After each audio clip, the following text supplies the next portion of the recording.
All right. What is up, you guys? Welcome back to another video. My name is Chris, as always with me, Liam. And today we are diving into Wheel of Time Season 3, Episodes 1 through 3. Amazon Prime just did a drop, and we are going to talk about these first 3 episodes. I personally have only ever read the first book, so we are way past what I know from the books, and I'm actually really excited with what I've seen so far. Let us know what you guys think down in the comments, and as always, this is definitely more of a discussion, so as we're chatting, if you got theories, you got things you want to chime in on, you want to tell us that we're dumb and we don't know what we're talking about, drop it in the comments. It just all makes it so much better.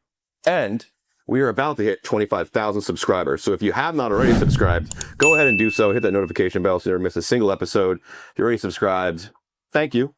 We really appreciate you guys being here. Hopefully you're finding a lot of value. And if you're one of those people who want to get even more value, early access, shout outs in the videos, just more of like community, we have a Patreon now. So you can go down in the description, click the link, and for as little as a cup of coffee, you can join our community and help us out with producing these videos. So with all that out of the way, let's chat about some Wheel of Time. The first opening scene was insane. The fight? Yeah. Oh, yeah. I was like, the fuck? I thought they were going to be able to get away with that and just confine that red chick. What were they called? Ajas? Red Aja, yeah. Yeah. I thought they were just going to confine her and that was going to be the end of it. I did not expect all the other crazies to come out of the woodwork. Really? The way they did. Oh, yeah. I didn't realize that there was that much of an infection of the Dark Friends in that tower. In the world. I think that the tower is just a microcosm of what's happening outside the world. You know, you have Trolloc, which are invading places that they haven't been in thousands of years. You have... They remind me of orcs. They're supposed to be like...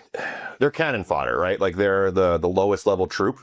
Orcs. But instead of just having like orc or orcai and like recreating Tolkien, they just basically made it like a humid / animal hybrid. So some of them are like pigs, some of them are goats, some of them are, you know, cows, some of them are wolves. So like they're all these different types of hybrids. But basically, you haven't met him yet, but one of the Forsaken, that's his thing. He is like Island of Dr. Monroe, right? Like this dude is obsessed with like biology and mixing things together. And so he creates a lot of the like the monsters that you see, like the Faceless, the Trollocs, some of the other things that are a little bit more scary that we haven't seen yet, are all created by a Forsaken that we haven't met. Oh, that's sick. Yeah. Oh, the one dude kept his yellow eyes. Yeah. I wasn't expecting it to be kept the way it was. Well, because they don't really, like from season to season, there's no inkling that's going to happen. Right? At the end of the last season, his one buddy, his wolf friend is like, eventually your eyes will stay this way. He warns him. And so I guess that was our nod that, hey, next time you see him, his eyes are going to be stuck gold, which is kind of cool, even though his people who like, not his people who raise him, because obviously they protect him in the second episode, but like the town in which he grew up in, a lot of them actually fear him because of that now. They think he's a dark friend. They think he's working with the enemy. That was more so in episode 2. Right. But after that, they came to realize that he's still just one of them. Well, Egwene's mom in that episode steps up and she's just like, are you guys crazy? He's one of us. We've watched this boy, like we've raised this boy as a village. He's good people. Like, why are we turning on him? Yeah, so but we're jumping ahead. But yeah, they stand up for him in the end. And actually he becomes the leader. So the Hornblower. Nah. He reminds me of Klaus. Really?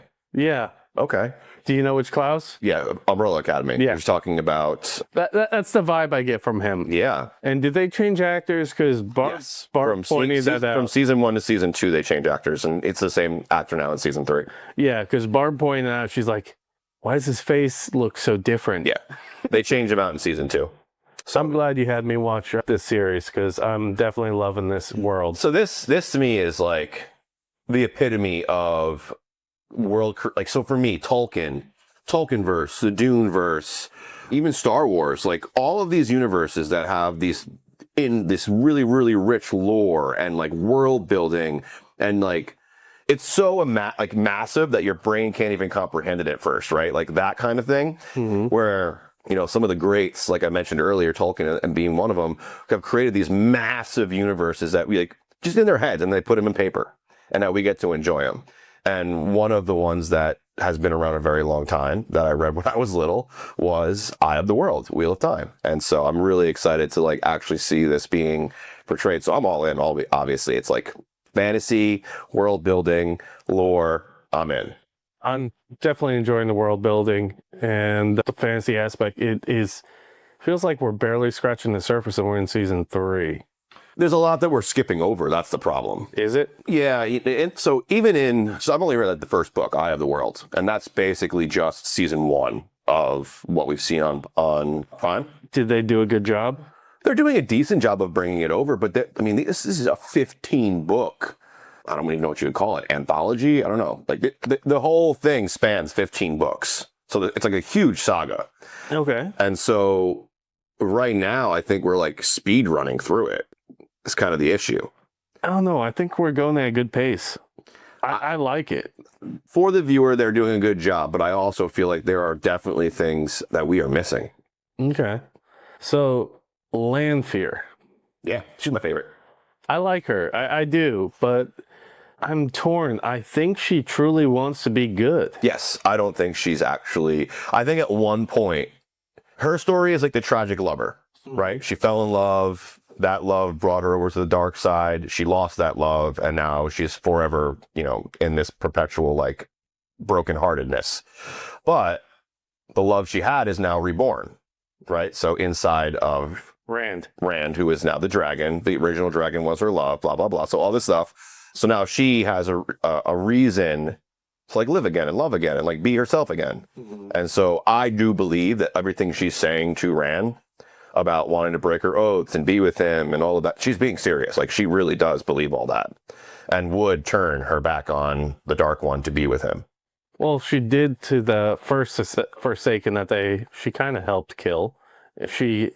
When I say helped kill, I meant she helped with the events that led up to it. Yeah, so they're not friends, the Forsaken. Like the 13, the 13 strongest conjurers that got locked away. Mm-hmm. We're not going to see all 13. I think they're going to give us like 5 or 7 total on the show. They're not friends. Like, they're always trying to one-up each other, take each other's power, like kill each other. Like, they're always fighting internally. So we're going to see a lot of that where they'll stab each other in the back in a hot second, which is what Lanfear did. She had no true loyalty to Ishmael, who is the one they killed in the end of season 1 or season 2. Season 2. Aja, yeah. The Red Aja. Yeah. She was fucking brutally tricked into that becoming dark. Like, she was kind of... She had a pretty tragic backstory. Yes. The reason she got converted to the dark was to help her son, and they ended up just killing him anyway. She freed her of the one thing that was holding her back, is what she's... that was the whole scene, yeah. Yeah, that was the sales pitch around it. She let her do it. She didn't try to stop her. She knew it was right, but she still ended up selling her soul for the exact opposite of what she wanted. Yeah. Listen, you make a deal with the devil, it usually doesn't turn out in your favor. And that's what she did. She's now trapped in the dark side, and she is owning it. Like, I don't think she's trapped. No. I think she's free. She's free to be evil. She has nothing holding her humanity anymore. The only thing that was keeping her humanity was her love for her son. That's gone. And now that hatred for men, which we saw...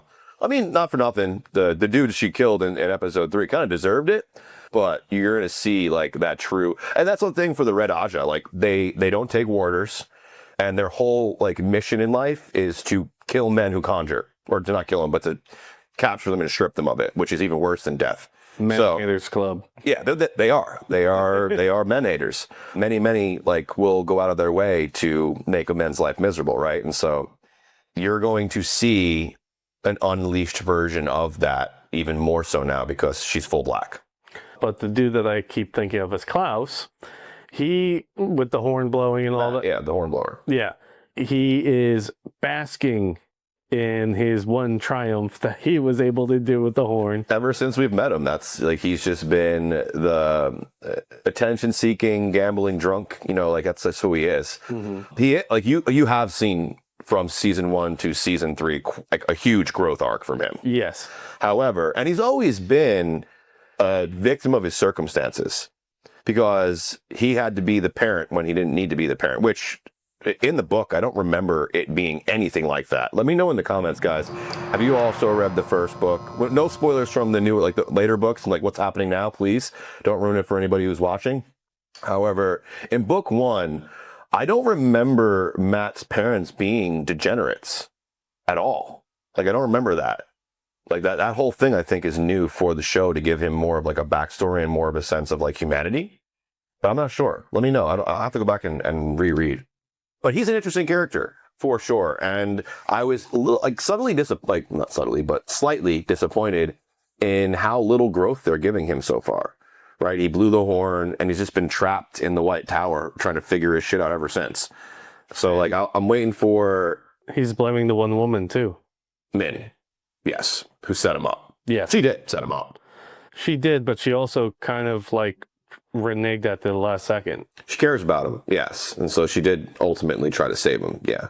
She's a good character. I think she's also a victim of her there's a lot of people who are a victim of their circumstance in this, where they have, you know, a sick family member or some sort of curse on them, and they're like on this quest to like make sure things are right or fix things, and like the dark ones get a hold of them somehow. When I say the dark one, I say the side of dark, because it obviously is the dark one who is, you know, we could just call it the devil. Yeah, he's like the main devil. Yeah, because I look at the Forsaken as demons, even though they're just human conjurers who have taken it to a whole new level. Well, that's essentially what some demons were supposed to be anyway, right? I mean, like some were the people who could do magic were just people who knew science before they, you know, or sleight of hand. So what did you think of? So we started off with that huge battle, right? Like this, I think episode 1 set a great pace for where we're going. 2 and 3 were a little bit slower, but I know we're going to get somewhere awesome. But episode 1, like we dive right in and we realize very quickly, as you mentioned, like, holy crap, like almost every faction inside of the White Tower, whether it's, you know, blue, gray, brown, because each of the... Is there 5 of them? Each of the sisters has a color. Well, there's technically 6 because there's black. Okay. So there's red, which is like the hunters. They go 5 are the good ones. Yeah. Let's see if I can remember them. So there's red, and they hunt the men. Mm-hmm. There's blue, which is what Morena is, and they're like the justice seekers. They're out there like trying to figure out what's right and wrong. They're almost like spies, but they like collect information and they're like seeking justice and seeking truth. You have brown, which are your librarians. They're like the ones who are like deep in the lore, which we meet a couple of those. One of them, I don't know if we can trust anymore. Did you realize that? Which one? The heavier set Indian woman with like the white streak that goes up her hair that like Moraine meets with, not the green one who fights. She's a little bit chunkier, a little bit older. I'm talking about. We thought she was like one of the really good ones, and she works with Moraine. But when later in the episode 3, they get attacked by one of Moghedish's gray men, and the second time they get attacked by a gray man, and they come out of the room and he's dead, stabbed. Mm-hmm. And then the only person around is, I believe her name is Vera or something like that with a V. And she is a brown. And she didn't question why when who stabbed them. Yeah. Yeah. So she's a brown Aja. So you have your browns. I think you have gray.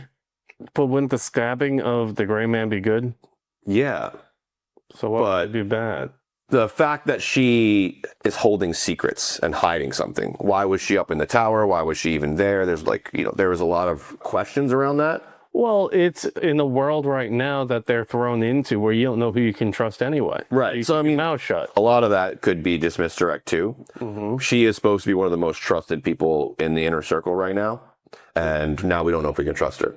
The little person, when she showed up for stealing stuff, and then she had her transition with the braids and stuff, I was like, oh, we got a no mage. I love it.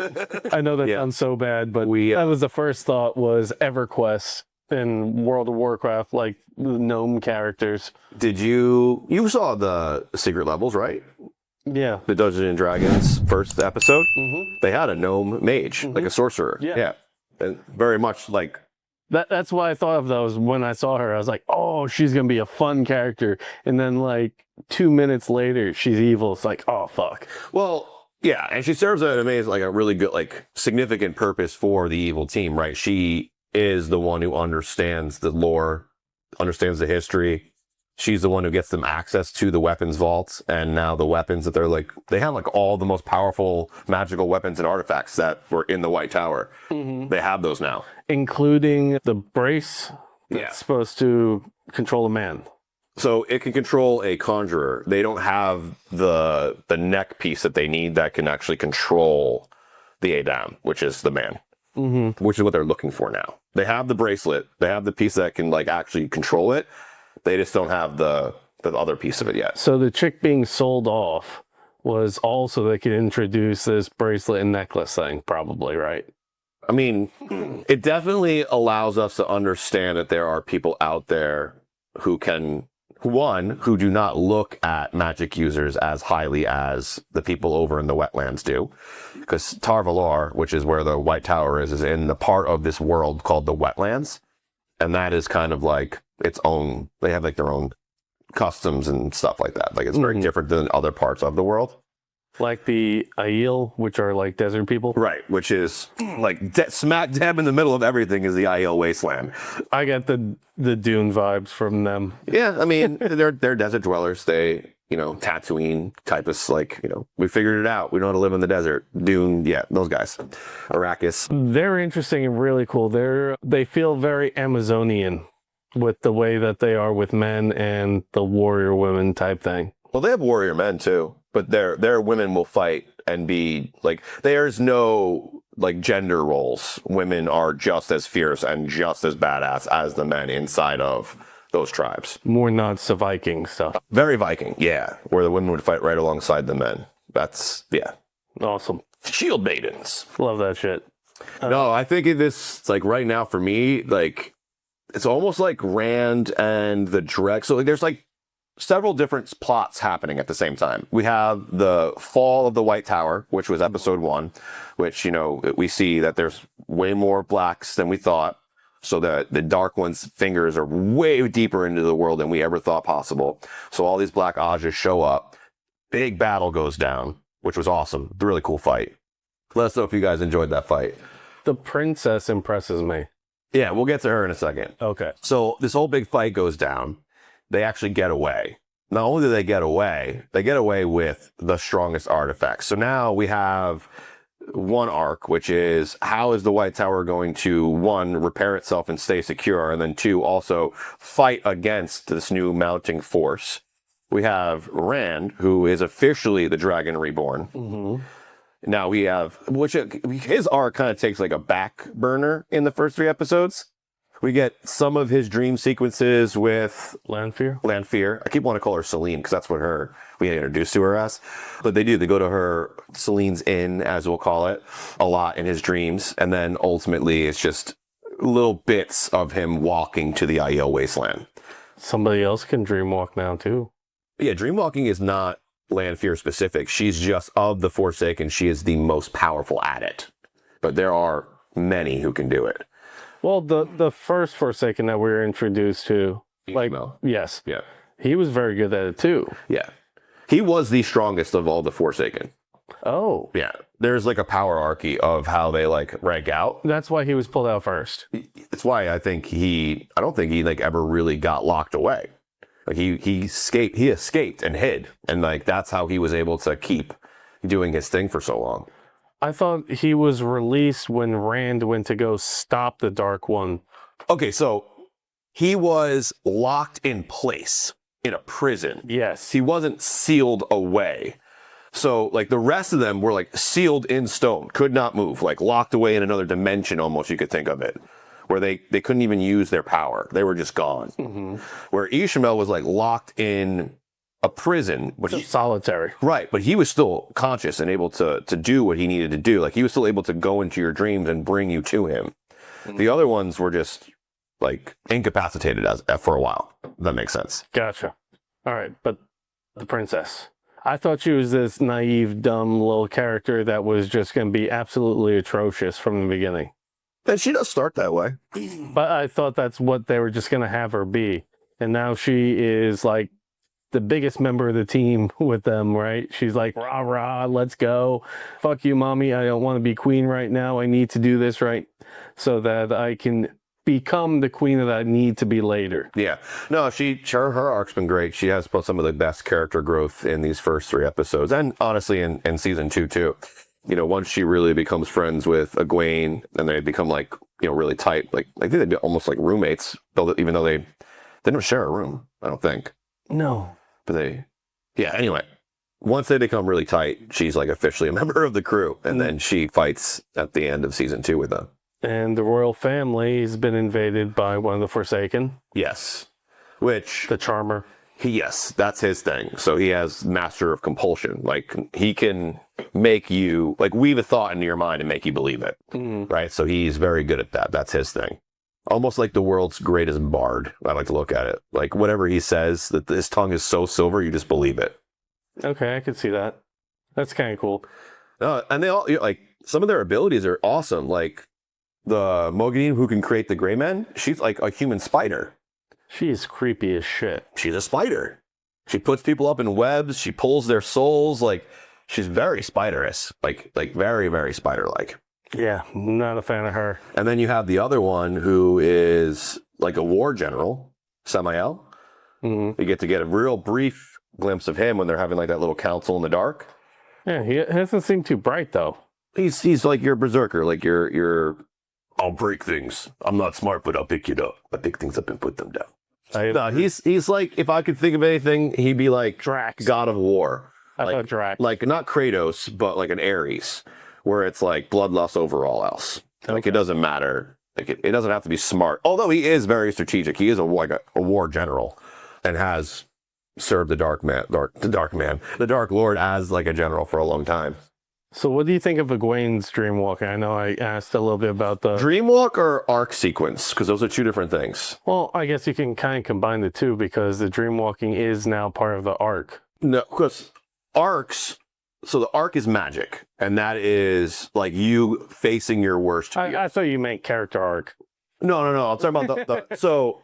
It very quickly, Egwene and the princess speed run through what we watched Nynaeve go through like in a whole episode. And so when she speed runs through that, she gets to watch Rand go from the loving Rand she knows to the completely unstable, conjure mad, power dictating dragon that he can become, right?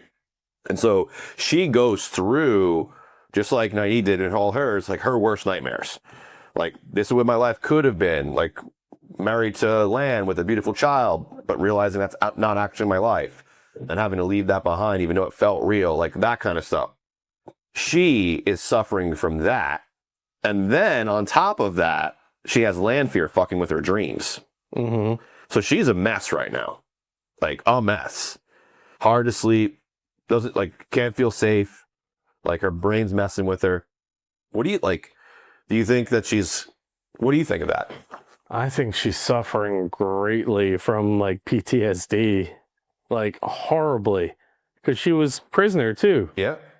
And she keeps, I get those dreams are probably from Lanfear, a lot of the master slave thing that they were going for. Yeah. The trauma dreams are Lanfear. Yeah, I figured that much. But she is going to reach a bottom that is going to almost obliterate her, in my opinion, till she comes up. I think it's like anything else where you need to hit rock bottom. I feel like PTSD and those types of traumas are no different. Yeah. I mean, we also have the difference in rock bottoms. Everyone's rock bottom can be different. And one thing I'll say, and let us know what you guys think in the comments. One thing that I'm going to add to that is that, one of the things that Egwene and all of them, the 5, have is each other. Like, they are very tight, and they really protect each other, and they help each other.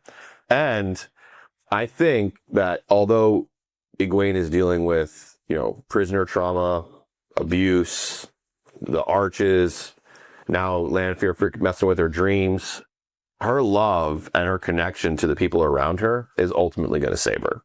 Like, she's never going to fall off the deep end or completely break or, like, I don't know, go evil, if you will. Well, of course, she's one of the main characters. I mean, that doesn't mean they can't go evil. That doesn't mean, like, Matt couldn't... Like, we totally thought Matt was going to go evil in the first season. Did we?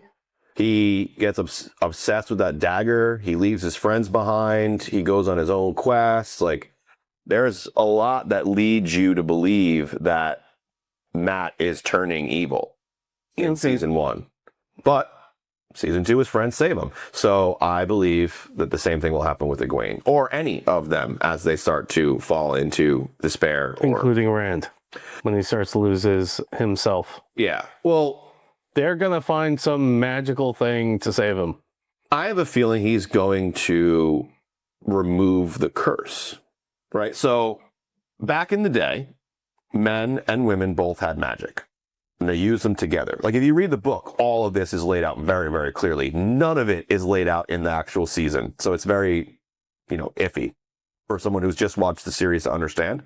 So when we first are introduced to the idea of the Aes Sedai and magic and all this stuff, there are men and there are women, and they both can conjure and they work together. They both live in the White Tower.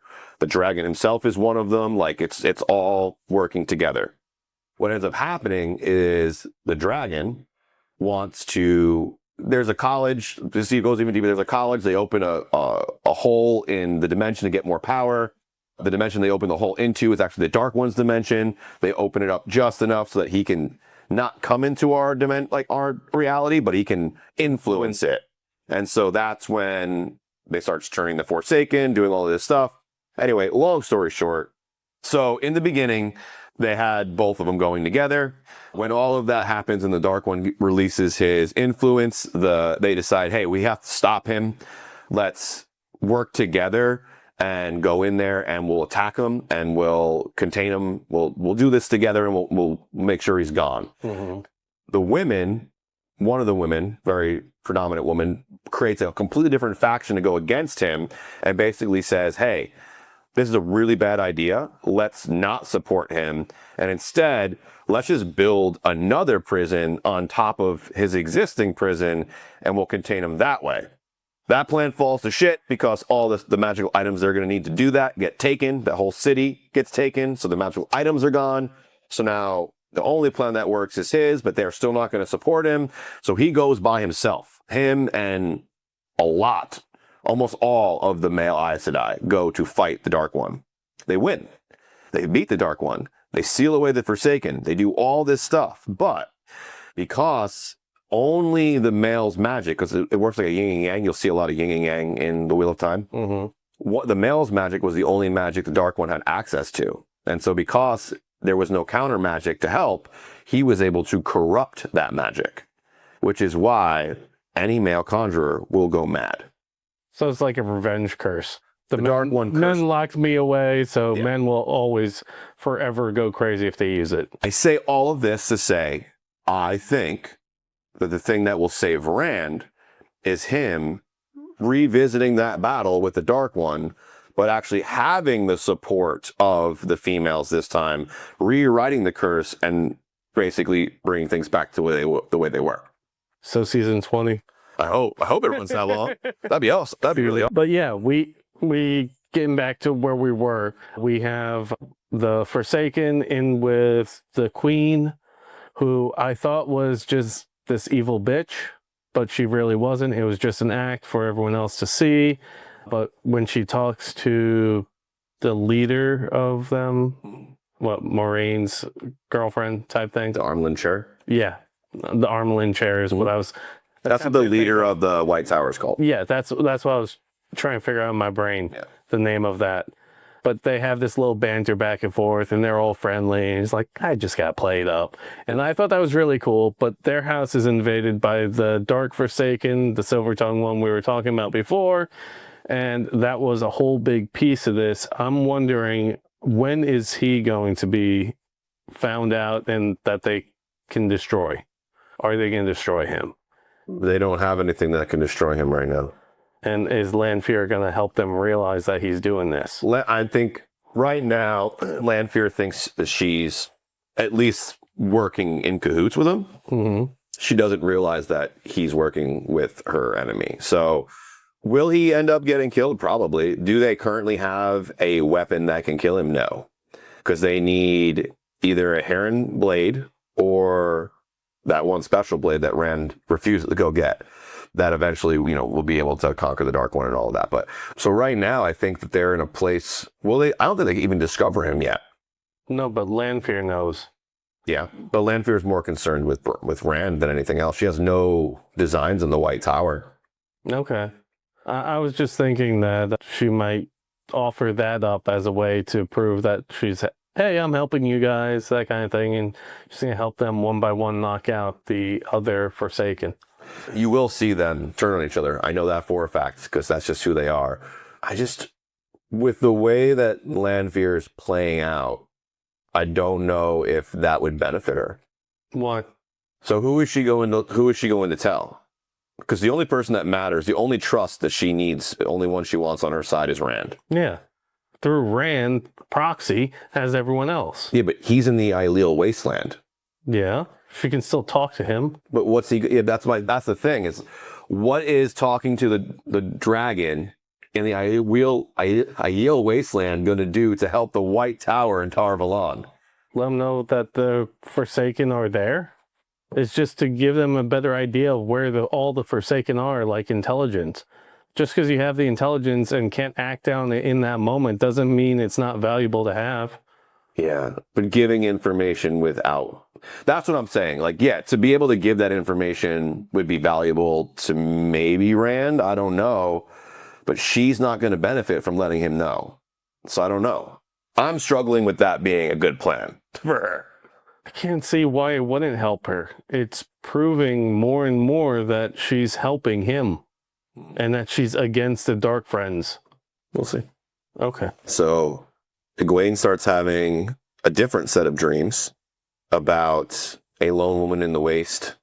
That lone woman ends up being the leader of the Aiel tribe she runs into. Mm-hmm. And now we have a new prophecy being brought to us from the Aiels, that he will be the Karakara, who is the chief of chiefs, but he is the great uniter and the great destroyer. Yes. More of that yin-yang you were talking about. So he's going to help them, but he's ultimately going to be their destruction as well. Which they seem to welcome. As a community, they seem to welcome that idea. No, it's their prophecy, and they were raised to believe that this is just it. It's not good or bad, it just is. And it's okay for the prophecy to be fulfilled. Yeah, and, culturally, they are a war tribe. They're very much like a Spartan or a Viking, where, the idea of death is not something that they fear. Yeah, Valhalla. Yeah. Right? Exactly. Goes right back to the Viking stuff again. It's probably the most, well-known of the cultures that thought that way. Yes. Yeah. So episode 3 is more of the Black Aja Leandrin going back to her hometown. She frees that one girl who's about to get married, the young girl, seeks a little bit of revenge on the men. And we've realized that she's on a quest to contain the dragon. She doesn't want to kill him. She wants to contain him and control him. To what ends, we don't know yet. What did you guys think of the first 3 episodes of Wheel of Time? Is season 3 standing up to everything you want? Is it slow? Is it, what are your thoughts? Let us know down in the comments below. I know we're excited for episode 4. Can't wait for that to drop. We'll be reviewing that, dropping that, discussing that with you guys as well. If you are enjoying these videos, then you can go ahead and click this playlist right here. It has a bunch of stuff that you will also like. And then there's also a playlist right down here of videos that we believe you'll like as well. And then YouTube said that the one above my head is one that you'll also enjoy. So go ahead, check out those videos. But nothing else, make sure you're subscribed. Have that notification bell hit so you don't miss a single video. We drop multiple a week. My name's Chris. Liam. We'll see you guys in the next video. Peace. Find the strength hiding in each battle scar. You're not who you were. You've already come far.